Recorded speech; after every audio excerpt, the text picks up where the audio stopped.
Welcome to Are You Ready? With your Bible teacher responsibility, get ready to study your Bible.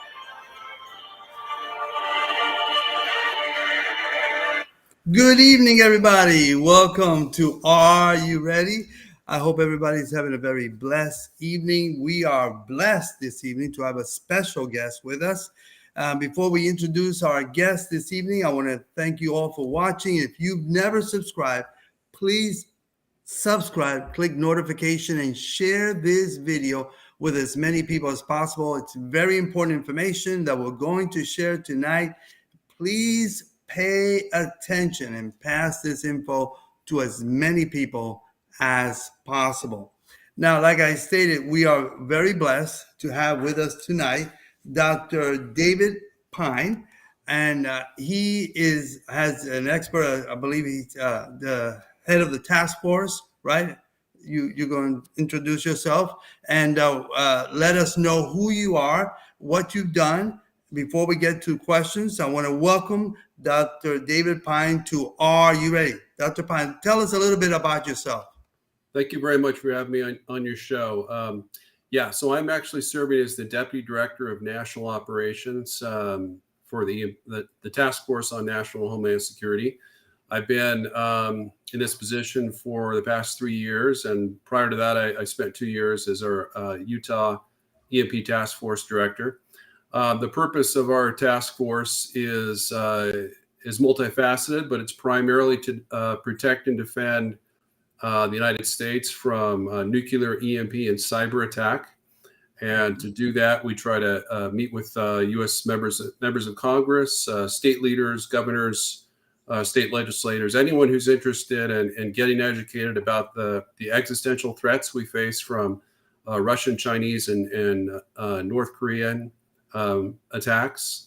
And my background is I'm a former U.S. Army headquarters staff officer.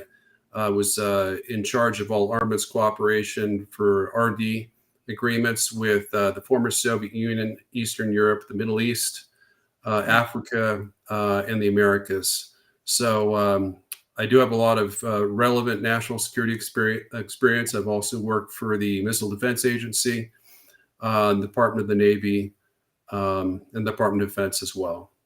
Wow.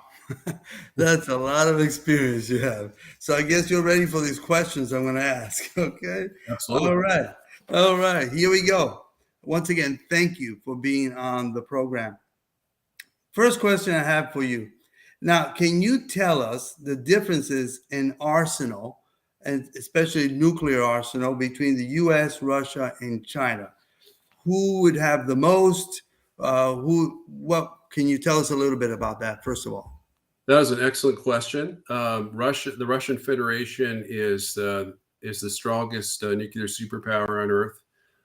They have about 8,000 estimated nuclear weapons, of which perhaps 3,000 or more than 3,000 are strategic. The other 5,000 are non-strategic or tactical nuclear warheads. And then half of those, about 2,500, are battlefield nuclear weapons that are optimized for use in battlefield situations that produce zero fallout and that are either 1 kiloton or sub-kiloton yields. In terms of the U.S., the U.S. currently has 1,715 operational nuclear warheads, of which all but 200 are strategic. So we have about half as many strategic nuclear weapons as Russia does, but far fewer overall. The rest of our reported nuclear warheads have been dismantled, and it's very, very odd that the U.S. Congress, with access to top secret information, continues to believe that the U.S. and Russian nuclear arsenals are roughly in balance. And that's quite untrue. And any rudimentary knowledge of the state of our nuclear arsenal would reveal that. We do have 2,000 partially dismantled strategic nuclear warheads in reserve. However, it would take between 6 and 24 months to return those to active service once a presidential order has been given. I've been arguing to do that for at least 3 to 4 years publicly. But unfortunately, not a single member of Congress appears to be interested in increasing the size of our strategic nuclear arsenal by even a single warhead. Now, with regards to China, China has been previously assessed quite falsely to have perhaps 250, 300 nuclear warheads.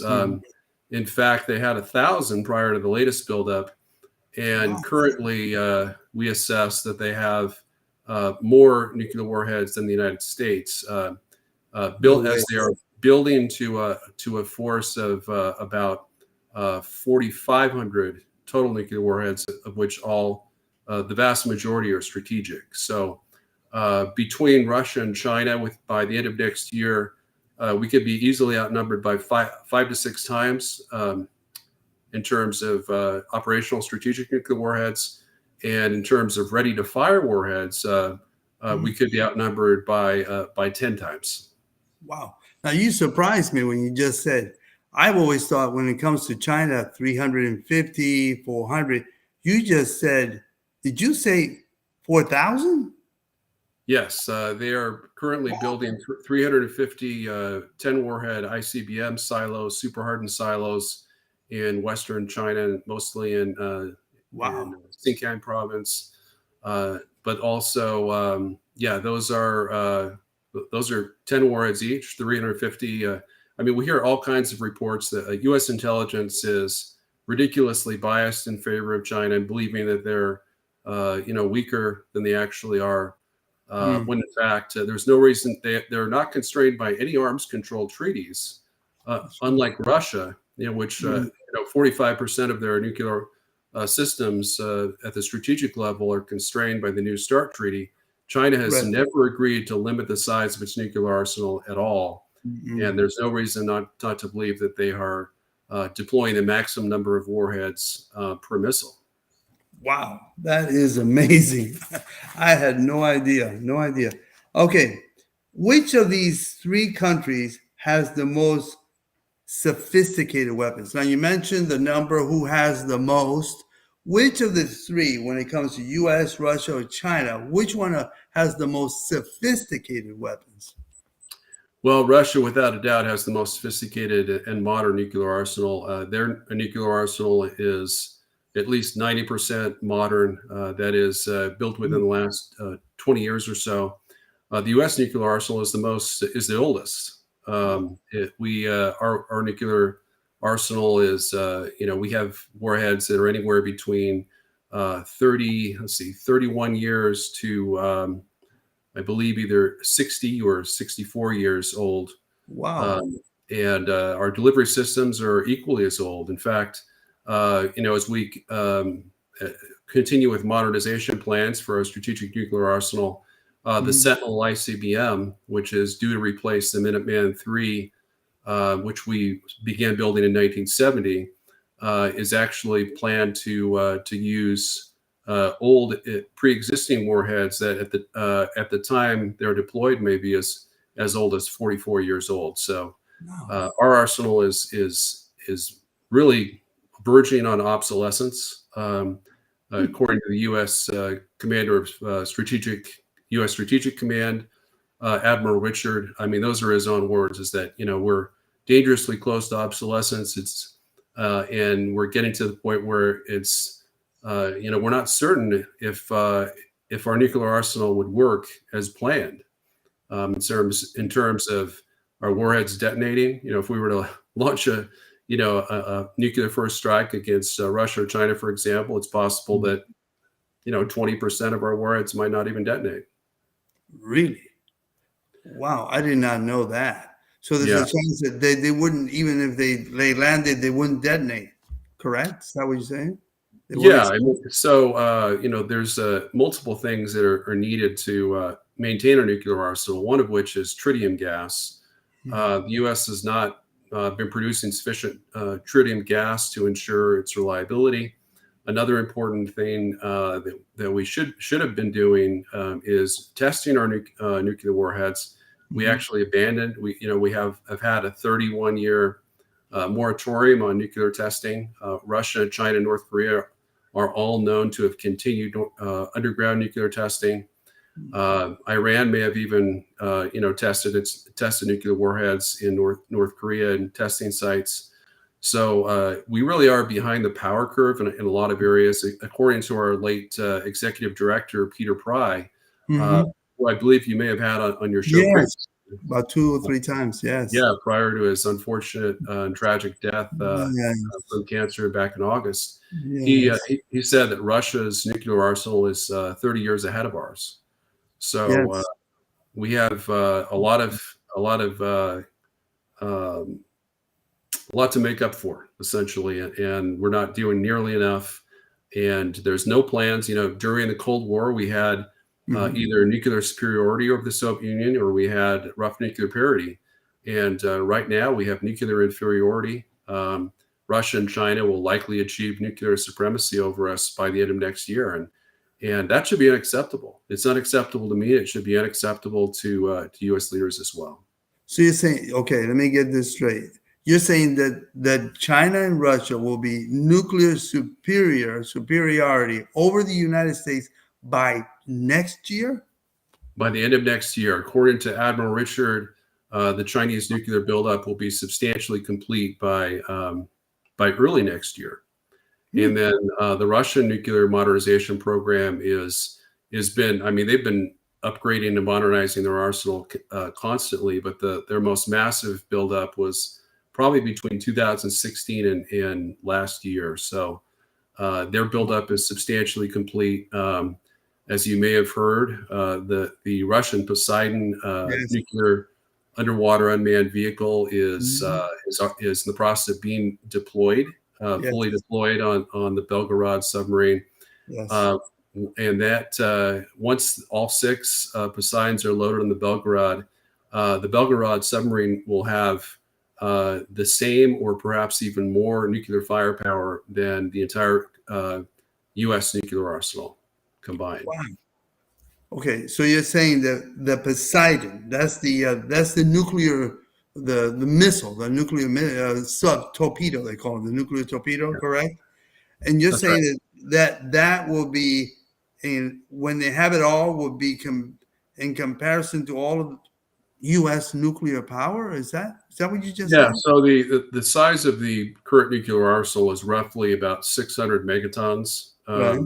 and each we don't know for sure, but most analysts estimate that the Poseidon carries a 100 megaton warhead. I mean, that's Huge. essentially that's 20 times. Let's see, that's 200 times greater than the largest warhead currently possessed by the United States. Wow. So yeah, it's with six each Belgorod submarine. There's plans to have five. But the first will be fully armed within a matter of weeks. We're estimating, and once that deploys, they'll probably deploy with the Red Banner Northern Fleet Hmm. so that it can be used to take out U.S. nuclear submarines deployed in the Atlantic. Now, because I have other questions, when we're talking about the Poseidon, is it true? This is what I've heard, that if one of those hits land, it creates like a radioactive tsunami. Is that correct? So my assumption, my assessment, as well as Dr. Peter Pry's assessment, was that these that's really a cover story. There's Okay. really no military utility that Russia would gain from killing 50 million Americans on the eastern seaboard. Right. Certainly, it's possible that it has the potential to do that.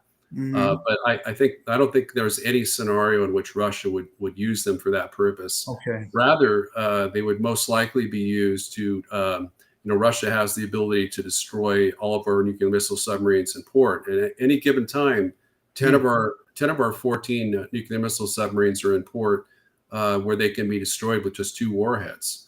Wow. So there's at any given time there's two nuclear missile submarines, Ohio class submarines in the Atlantic and two in the Pacific that are Wow. patrolling. And this submarine would be designed to destroy, to trail and destroy, rather the Poseidon torpedoes would be designed to trail and destroy our nuclear missile submarines leaving from port.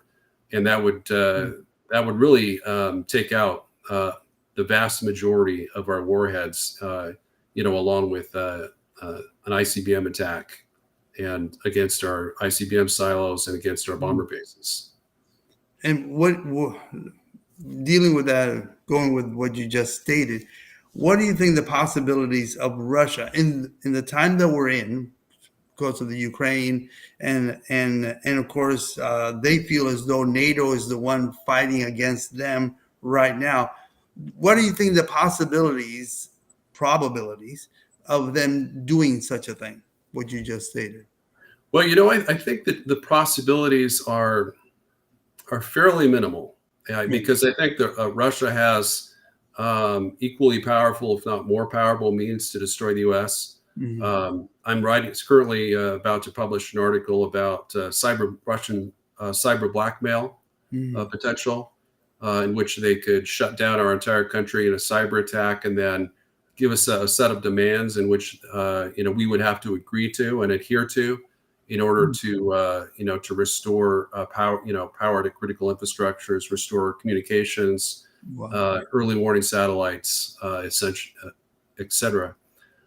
So that, I think, is the most likely Russian mode of attack, at least initially, and Chinese as well, would be a massive cyber attack that would shut down our entire country and also take out a space warfare attack in which they would disable all of our early warning and GPS satellites, anything used for our military, which includes a large number of commercial satellites as well.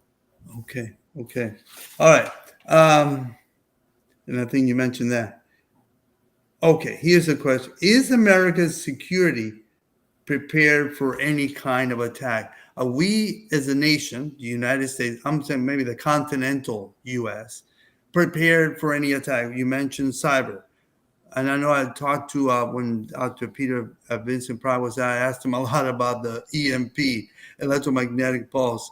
And he said the U.S. was nowhere near prepared for an EMP attack. Would you concur? How prepared are we? I absolutely agree with Peter's assessment. The U.S. is woefully unprepared against cyber, EMP, and nuclear missile attack. That's really the purpose of our task force, is to encourage Congress to fund the hardening of our critical infrastructure, primarily our electrical power grid, against cyber and EMP attack in particular, but also to support the construction of a comprehensive national missile defense system that would protect the U.S. against nuclear missile attack. Now, even if we were to deploy, say, 5,000 ABM interceptors, in terms of, Russia has about 10,000 to 12,000 ABMs, according to figures that I've seen. Wow. But their percentage kill is in terms of conventional. They also have neutron armed ABMs, as we used to with the Safeguard system, the Sprint ABM system. But they have their percentage kill is about 10%. So if we had 5,000 ABMs, we might be able to take out 500 incoming warheads. But I think that would serve as a sufficient deterrent to prevent Russia or China from attacking us with nuclear missiles. And it could be done at relatively low cost. As little as $150 million. Sorry, $150 billion. $150 billion. About 30 million per missile, and they'd be primarily sea-based. It would be the standard missile 3 block 2A would be the primary ABM system, but we should also deploy space-based missile defenses along the lines of the Brilliant Pebbles system that was canceled by Congress back in 1990. And like this is a question I always has asked Dr. Pryor. Hypothetically, if we America continental got hit, let's say an EMP occurred above the U.S., how he said, and I think that came in the EMP commission, that everything will be shut down, everything gone, and it would take a year to a year and a half, maybe, to come back. Would you agree to what he said? I actually don't agree with that. I think Oh, a comprehensive super EMP attack executed by Russia, China, or North Korea would take out our critical infrastructure, including electrical power, food and water distribution systems, mm, communications, internet, satellites, within the radius of the EMP burst, and okay. that would take them out, for many many years, Okay. potentially, permanently. Depends, if there was just a limited EMP attack, Mhm. we could come to the aid of, for example, Puerto Rico got shut down following the hurricane, and Correct. they're still not fully recovered a few That's years correct. later.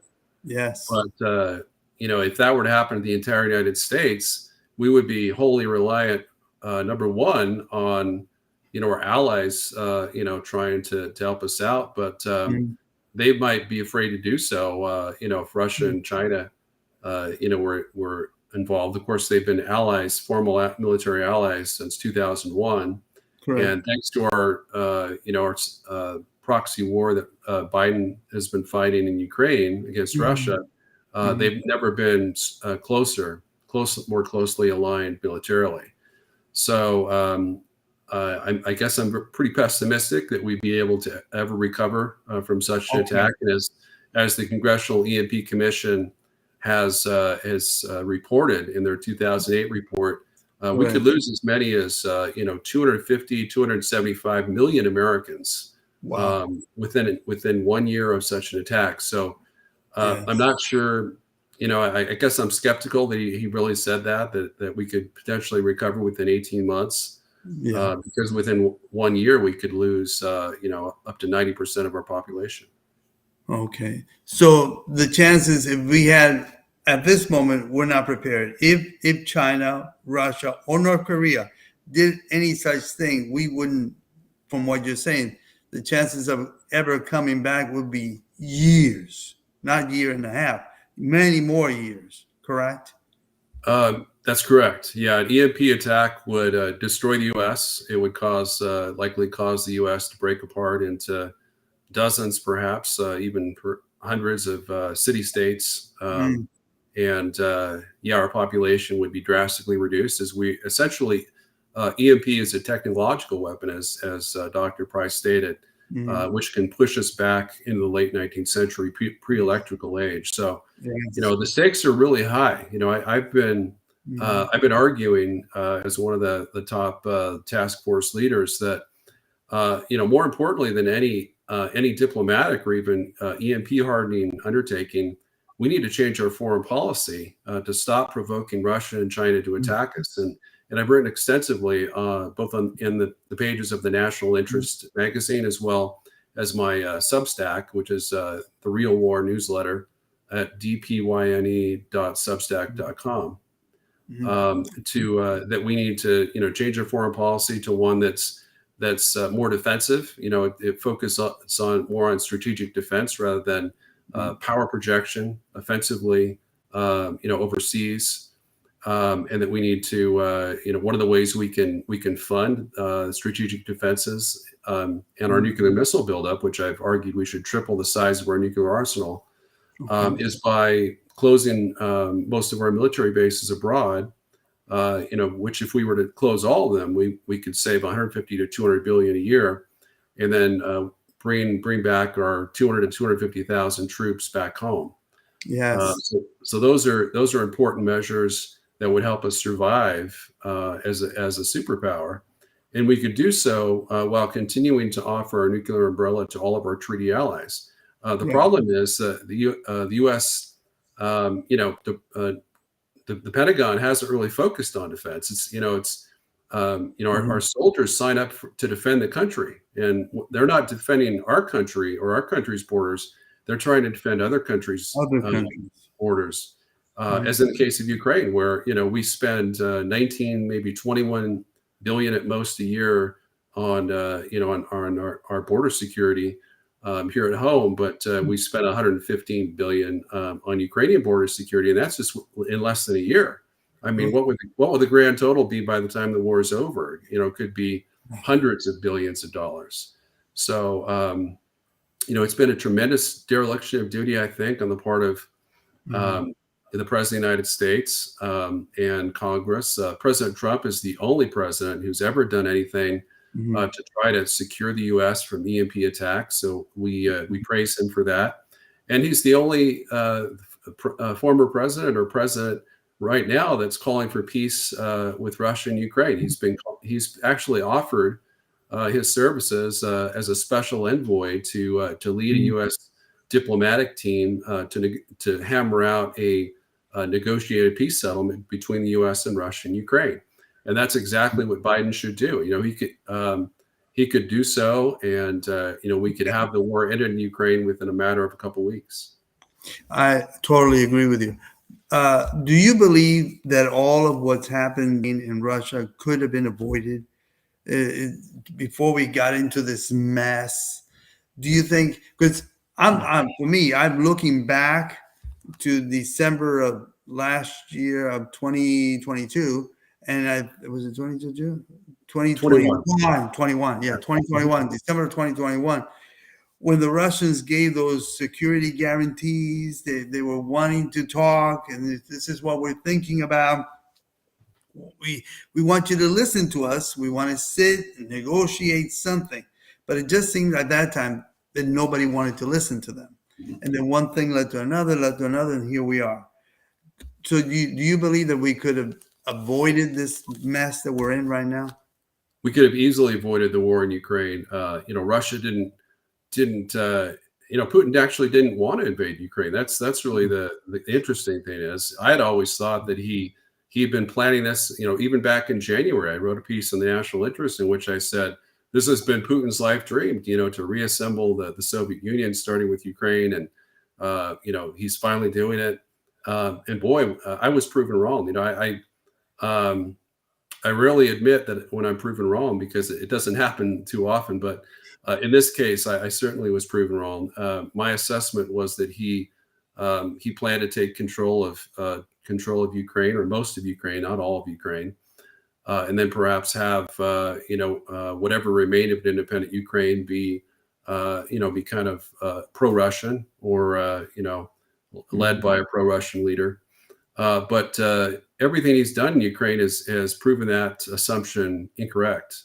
He's only tried to conquer about 14% of pre-war Ukrainian territory. That's a far cry from what we hear. Biden and other Western leaders are constantly saying that Putin is hell bent on taking over all of Ukraine. It's an existential fight for Ukraine, and it's absolutely not. Russia has had peace terms on the table. Not only did they offer us a peace treaty in December 2021, which Biden then rejected in late January, essentially told Russia politely to pound sand and take a hike. But he's offered peace terms from day 2 of the war. I've been following this as someone who not only studies war, but is also an expert in conflict resolution. I've been following the Russian peace offers, and they've had peace terms on the table, reasonable peace terms between March and September of last year. And then only, as I predicted in April, that if Ukraine didn't agree to peace within 6 months, that Russia would formally annex the 4 Ukrainian oblasts of Donetsk, Luhansk, Zaporizhia, and Kherson, and that's exactly what they did. And so it should have been no surprise when that happened. And at this point, Russia's minimum peace terms are to essentially control the territory that it already has, plus Western Donetsk. Currently controls 60% of, maybe 65% at most of Donetsk Oblast. So once that has been achieved, then the only other peace term that Russia would demand would that Ukraine would, embrace permanent neutrality outside of NATO, and which is really what this whole war has been fought about. It's not really. It is a border dispute, absolutely, with Donetsk and Luhansk and the Donbas region, but it's primarily a dispute about Neutrality.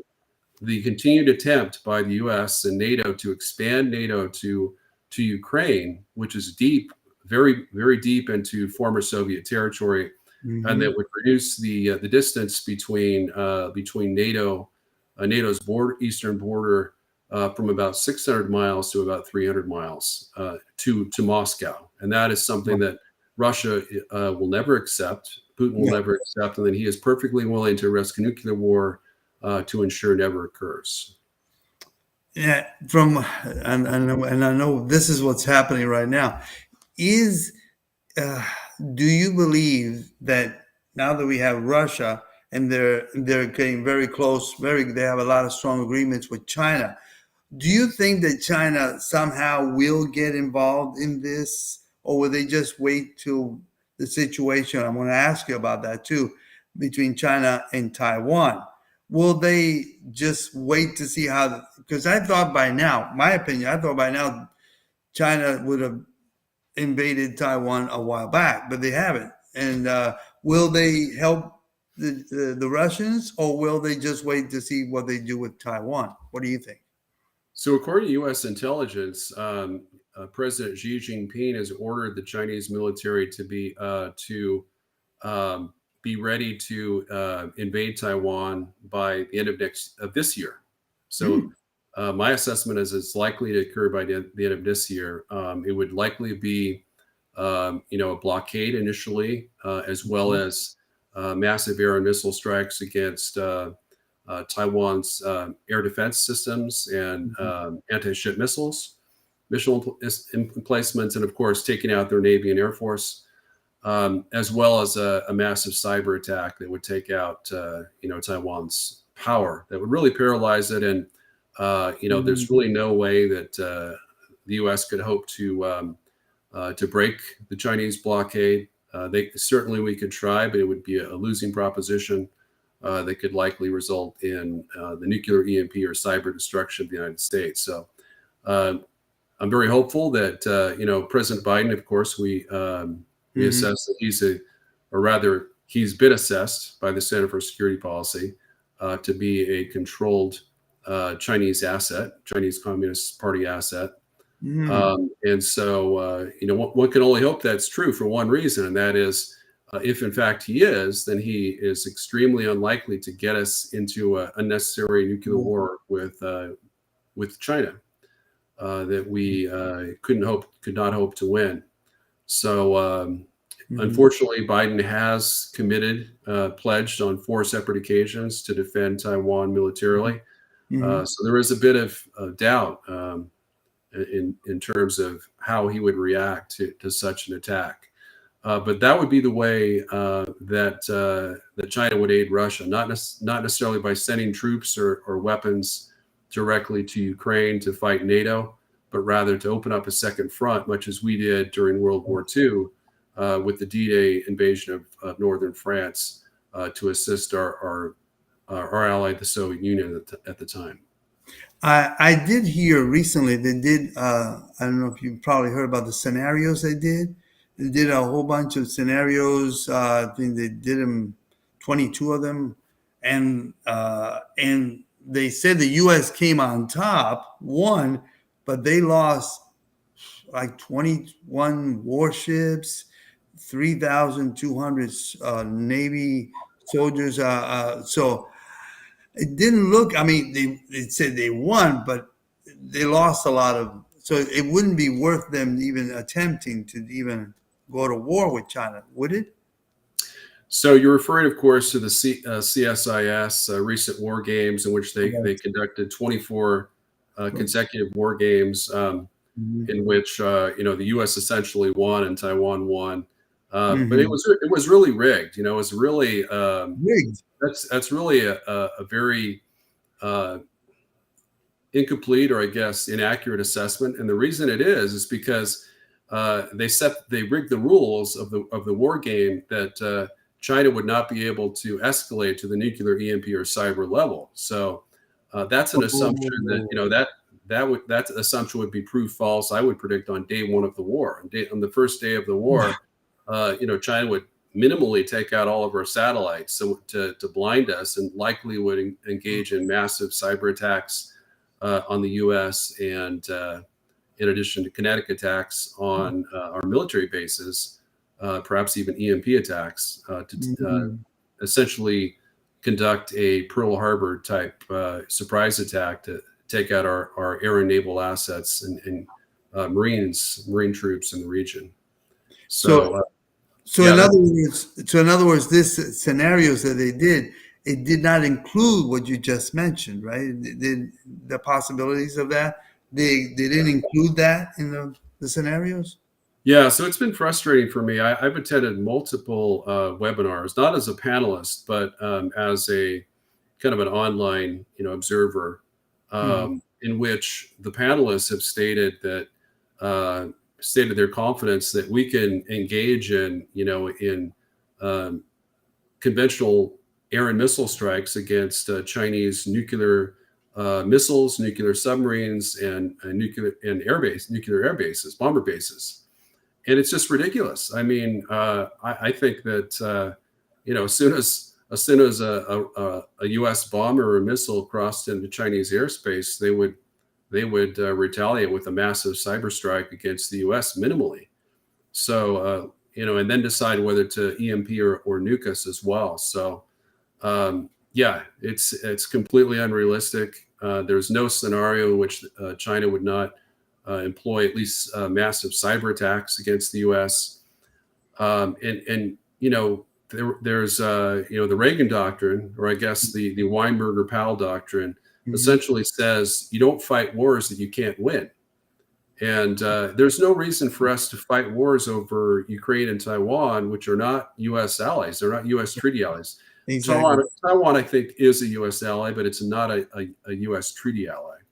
And of course, I would love to ensure the defense of Taiwan, and its independence from China.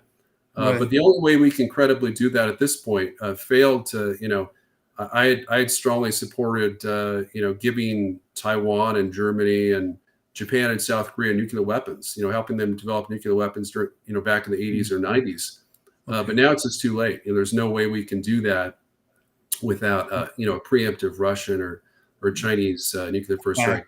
Germany would probably be the only exception. I think Russia would tolerate Germany having a minimal nuclear deterrent. But in terms of South Korea, Japan, and Taiwan, that ship sailed. That's really the only way they, short of, U.S. Well, I think Japan and South Korea. I think if we were to come to an agreement with China, to have a reunification with Taiwan peacefully, I think China would likely allow us to, to maintain an independent South Korea and Japan, Australia, and the Philippines. Those are our 4 treaty allies in the Pacific, and those should be the allies that we're focused on defending. Unfortunately, in any scenario in which we get involved in a war with China over Taiwan, Japan and South Korea would get hit on day one of the war because we have a large-scale military presence there. So, they would be the first victims.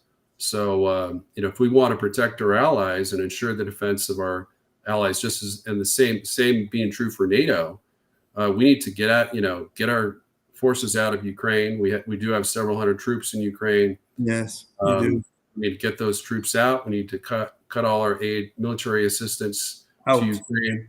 Now with Taiwan, I think, I do support military assistance to Taiwan, but the fact is, I don't think it's going to change the ultimate outcome, because Taiwan is a non-negotiable issue for China. Non-negotiable. They're going to, if we don't agree to peacefully, some kind of peaceful compromise reunification agreement, they're going to attack and invade it and blockade it. And then, if they blockade it, Taiwan would likely fall surrender within 3 months. Oh wow! You think they'll last 3 months? I thought it'd be over sooner. You think Taiwan is able to stay fighting with China for 3 months? Well, it depends on whether if the Chinese landed a large force of troops, then I think Taiwan would fall a lot more rapidly. But what we've seen in the last few to several months is that China's been practicing what they call an air a joint air and naval blockade strategy.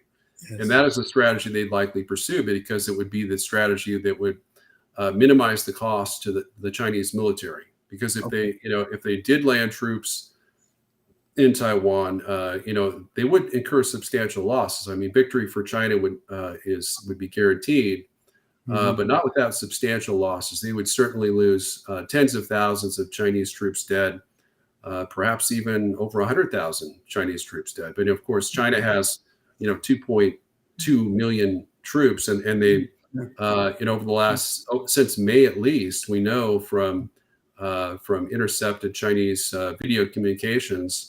video recordings in Guangdong province that President Xi has ordered China to be fully mobilized for war, both economically and militarily. So they have about 360 roll-on, roll-off, we call them Rolo ships, where they're 10,000 tons, and they can offload a large force of Chinese tanks and armored vehicles onto in amphibious landings and in captured ports. So I think U.S. leaders need to really stop the hubris and understand the reality and the daunting reality that we face with regards to potential war with Russia and China. Yeah. Do you think we're a little naive thinking that we're going to win, that we can defeat Russia and defeat China at the same time? I mean, I'm sure there's people out there who are thinking, hey, we can do it. We can beat them both. Isn't that possible? That's what people are thinking.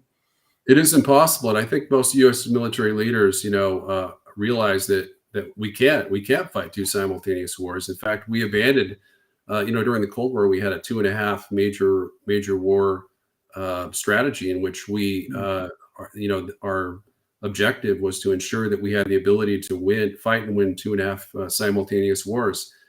Since then, it's been I think it's down to like 1.5. So we could maybe fight, a war in the Middle East and then a war either in Europe or against China in the Western Pacific, but not both.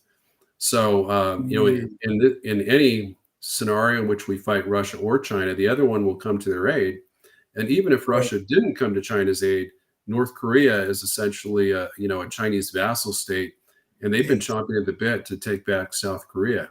Oh, yes. The only way that they'll get permission to do that, in my assessment, is if the U.S. fights a direct war against China and defends Taiwan. So, if we fight China over Taiwan, we lose the entire Western Pacific. We lose Japan, South Korea, likely Australia, New Zealand, and the Philippines as well. And what's worse is we'll likely incur a Chinese cyber EMP, even nuclear attack, limited nuclear strike against the U.S. homeland itself. So we lose our country. So I mean, the incentives are insanely, strong to support peace and diplomacy and negotiation over war. Before we finish tonight, I have a few more questions, if it's okay. I'll get a few more. Okay. I haven't mentioned it, but let's talk a little bit about Iran, if you don't mind. The late Dr. Peter Pry, I asked him about Iran. This is what he said to me back then when I asked him, well, what do you think? Does Iran have a nuclear bomb? They said, Israel's getting ready. We got to stop them from getting one. They almost got one. They almost got one. And he said, are you kidding me? Most people believe if they don't have one, they have probably 2 or 3 already. What do you think regarding Iran? Yeah, so it's interesting that the neoconservatives continue to think that Iran is, like 1 month away from developing nuclear weapons. Israel's been saying that since at least 2008. They've been claiming for 15 years that at least that Iran is this close. It's this close to developing nuclear weapons. Of course, Peter's right. They've already developed nuclear weapons in our assessment. Most likely, as I mentioned previously, that they're allied with North Korea, and they likely used North Korean underground nuclear test facilities. to test nuclear weapons. So they already have intermediate range ballistic missiles that they've deployed that can range Europe. They can't range the United States just yet. They are working on developing ICBMs, but they most likely do have nuclear weapons. It's very unclear how many they may have. I mean, there were reports, credible reports from the 1990s that they purchased 3 nuclear weapons from Kazakhstan before they surrendered their nukes to Russia under the Budapest Memorandum of 1994. So yeah, they've been a nuclear power for some time, most likely since at least since the Obama Nuclear Appeasement Pact, Yes. which in which we gave them $152 billion to help develop nuclear weapons in exchange for empty promises that they would suspend their nuclear weapons development program. And it's just not, unfortunately, that ship sailed as well. President George W. Bush denied repeated Israeli requests to fly over Iraq to bomb and destroy a number of Iranian nuclear weapons development facilities. That was really, I think, one of our last chances to prevent that. So, as far as from your understanding, Iran does have nuclear weapons. So this is why when I keep hearing the news that Israel is thinking we got to stop them before they get one, and I'm thinking they probably do. And I was thinking, well, how come it takes 20 years and we're still saying we're going to attack? Isn't it because they already have the nuclear weapon, and that's why they're not attacking Israel? What do you think? It's because the U.S. blocked Israeli requests. They don't have as capable or long-range military strike capabilities as the U.S. has. Right. So, they had proposed, flying, fighter bombers like F-15s to bomb and engage in missile strikes against Iranian nuclear weapons production facilities. Right. That was, between 2001 and 2009. Bush and Obama, I think, both refused those requests. I think, by the time Trump came to power, Israel had likely realized that there was a good chance Iran had already weaponized nukes.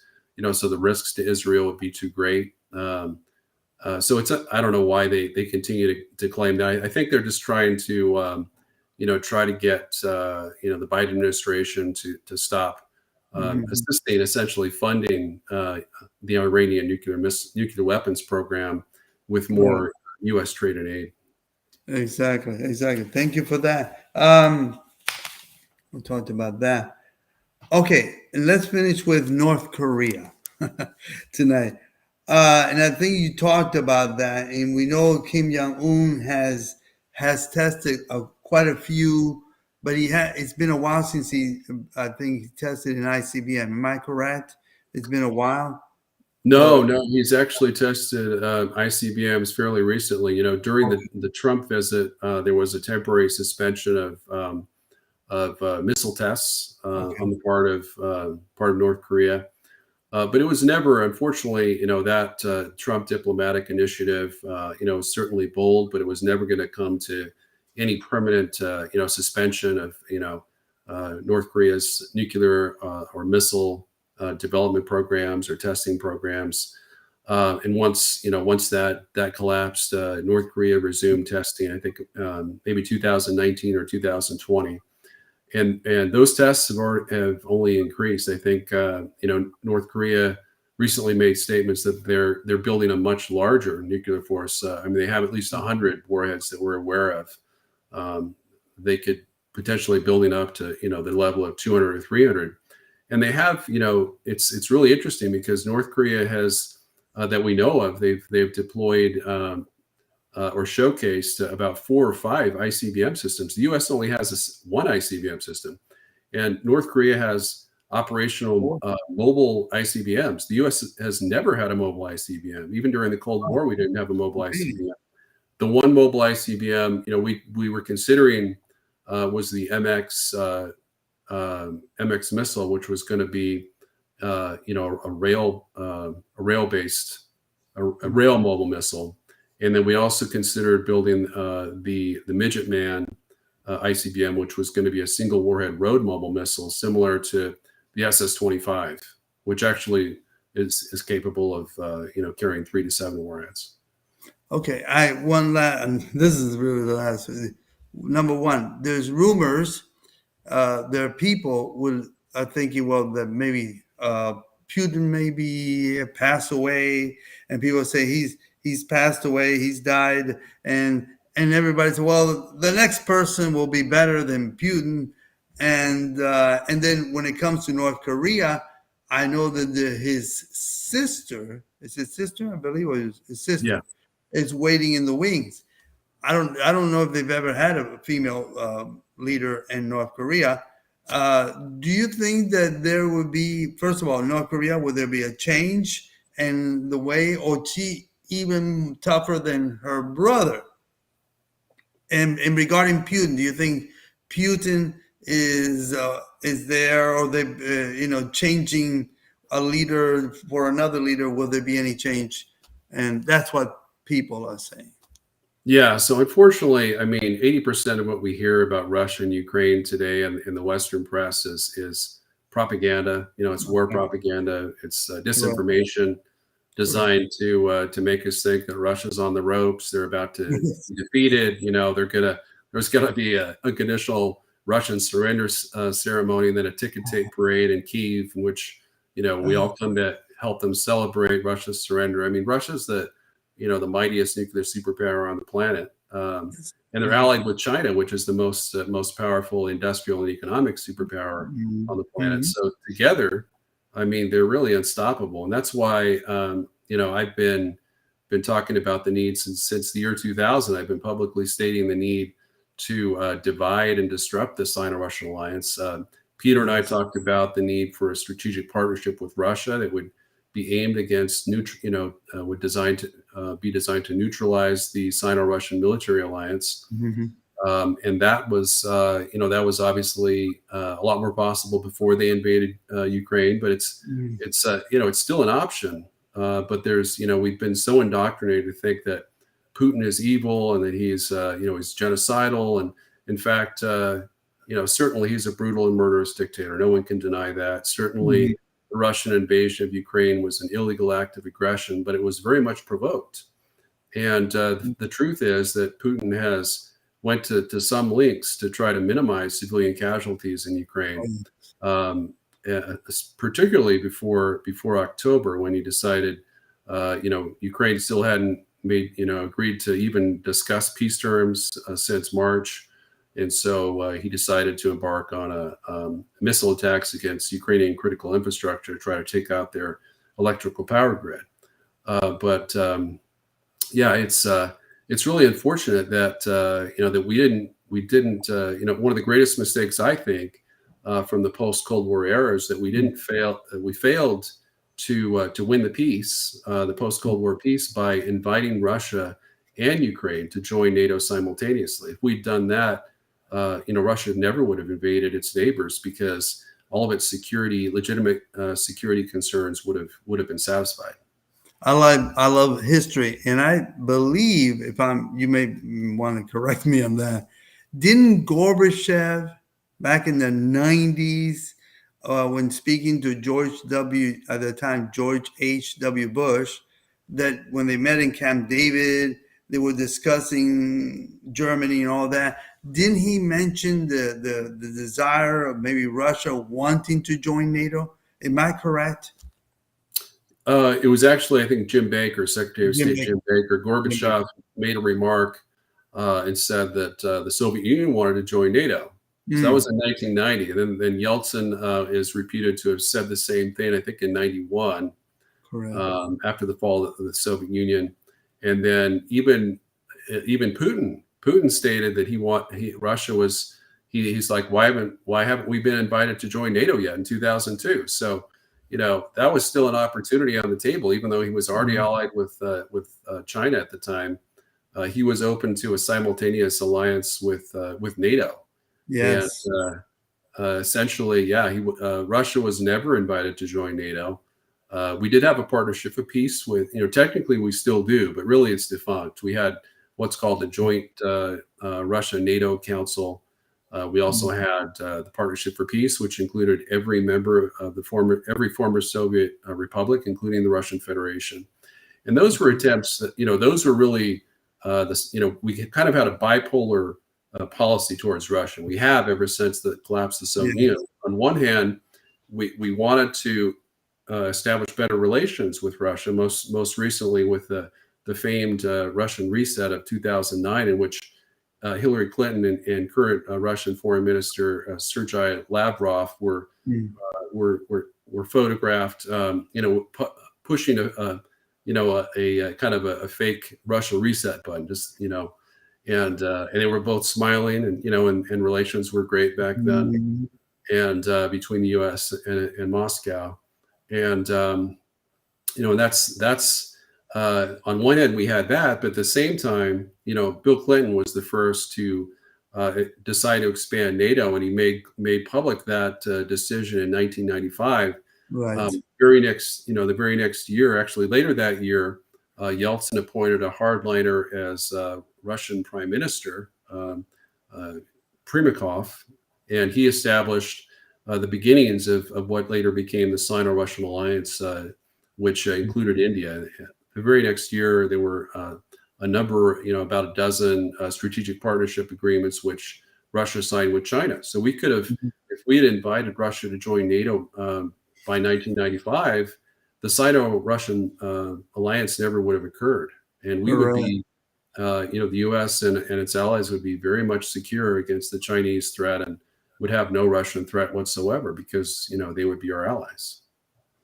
Yeah, and why? I got another question. Why do you think they did? Why didn't they just, if what I saw if I remember history, the Soviet Union was against at first Germany reuniting. Am I correct? I believe they were. So if I remember, one of the things they told there back in the 91, they promised Gorbachev, they promised the Soviet Union, listen, if you agree on Germany reuniting, we promise we won't go east. We won't go an inch east. But they did, like you just mentioned under Bill Clinton. So why didn't we choose the other way? It seems like we went instead of uniting, we went opposing. What do you think? Well, it's actually that's actually not quite true. Stalin actually he made a serious proposal to reunite Germany in 1952. Really? Before the Warsaw Pact ever existed, and essentially the terms of that that offer were that Germany could be reunited as long as it committed to remain a neutral power, essentially a buffer state between Russia and NATO, and that was a price that the U.S. wasn't willing to pay. So, I didn't know that. Yeah, it's one of the unknown truths of history that I've discovered over the last decade. But the rest of your assessment is absolutely right. What was your question again? No, I mean, why didn't we? Now, they mentioned 1952. Now we had another opportunity in 1990s when the Soviet Union collapsed. Why did we go in the direction of antagonism by going, this former Soviet nation is going to be part of NATO, and this one's going to join, and this one's going to join, and this one's going to join. We don't care. We're just going to include it. Why didn't we just go the other way and would have been better? Well, in answer to your previous question, yes, we did have a oral commitment, a promise to Gorbachev that, James Baker, Secretary of State, back in 1990, made a promise that NATO would never be expanded beyond the borders of Germany, never be expanded eastward. Correct. And unfortunately, in the U.S., both fortunately and unfortunately, the U.S. Has frequent changes in administration, and the promises of one president may or may not be honored by the next. And in Russia, they tend to have dictators that last decades in some cases, as the case with Putin. So we did not, Clinton decided to abrogate that agreement. Of course, it wasn't in writing, so U.S. officials were able to. It was an oral agreement, was it? Yeah, they were able to deny that it ever existed. Mm-hmm. But that's one of the reasons that there's so much distrust and paranoia from Russia, from Putin and other top Russian leaders. You mentioned previously that you asked, whether there was a hardliner set to replace Putin, and in fact there is. Patrushev is the secretary of the Russian Security Council, and he is believed to be the most likely successor in the event Putin were to be overthrown. There's really no chance of that ever happening. But if he were to die of cancer, for example, we believe he does have cancer, but it's non-life threatening, so he's likely to live well into his 80s. Okay. So all these reports of Putin's imminent death that have been propagated mainly by British intelligence and the British press are completely false. There's no the chances of that happening are very slim. The chances of Putin being overthrown are even slimmer. He's very well entrenched in power, and his allies have a vested interest in continuing to support his leadership. Now, the only situation in which I would foresee there would be an attempt to remove Putin from power would be if he were to withdraw Russian troops from Ukraine. So, Henry Kissinger, for example, has stated that we should keep helping Ukraine fight the war against Russia until they withdraw to their pre-war boundaries of February 22nd. And if they were to do that, I think there'd be a very real threat of Putin being, some kind of hardliner attempt to overthrow him. And I think Putin's very aware of that. So he's not going to give in. He's not going to withdraw Russian troops. The only possibility in which he might agree to a withdrawal of Russian troops would be kind of a territorial swap, where essentially Ukraine ceded him Western Donetsk, which is about 4,100 square miles, maybe less than 4,000 now that Russia has enjoyed a number of battlefield successes. Right. In exchange for roughly equal amount of territory, almost as large from Kherson and Zaporizhia oblasts. So I don't think that's really going to occur, because that would really make Russia's land bridge much more narrow than it is today between Crimea and the rest of Russia. So I don't think that's really much of a possibility, but it's conceivable that Putin would make some offer of giving up a little bit of territory in southern Ukraine in exchange for achieving its goal of full Russian control of the Donbass region. Right, and that would mean that Russian troops would stay in Donbass, correct? That would be his buffer zone that he's been thinking about? Well, Russia has made very clear that it's the terms of any peace agreement now have to include continued Russian control, at least de facto military control of all 4 Ukrainian regions that it annexed in September. And that's, again, I warned about that back in April. I said that we had a limited window in which we could accept Russia's fairly reasonable peace terms between March and September. I assessed about 6 months, and then Russia would likely proceed with its what I call Plan B, which is that if it was unable to achieve a negotiated peace settlement with Ukraine and by extension the United States and NATO, then they would proceed with their plans to annex all 4 Ukrainian regions, and that's exactly what they did and what Putin did at the end of September of last year. Okay, well, then we've covered a lot of stuff here on Are You Ready, Dr. PYNE. Thank you very much for being with us. Before we go, is there anything you want to say to our audience regarding all that we talked about? Any specific thing that you would like people to keep in mind of upcoming events, things that may happen? What would you like to share? Yeah, I again, thank you for the opportunity to be interviewed on your show. I would like to encourage all of your viewers to please go to my Substack at pyne.com/.